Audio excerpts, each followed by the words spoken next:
Bienvenidos de nuevo. En este video, les mostraré cómo habilitar la autenticación de dos factores, TOFA, en Discord.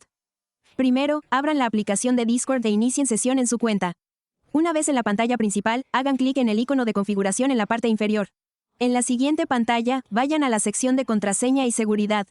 Ahora hagan clic en Autenticador Multifactor. Aquí verán dos opciones. Para habilitar TOFA, la primera opción es clave de seguridad. Pueden usar una clave de seguridad compatible o habilitar la autenticación usando la huella digital, Face ID o el bloqueo de pantalla de su dispositivo, según su dispositivo.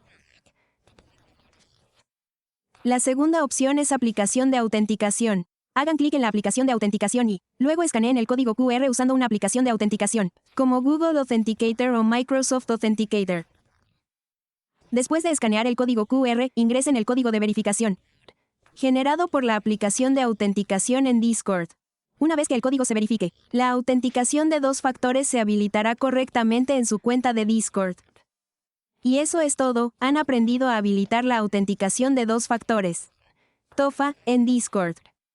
Espero que este video les haya sido útil. Si este tutorial te ha resultado útil, no olvides darle a me gusta, suscribirte al canal y compartirlo. Gracias por verlo.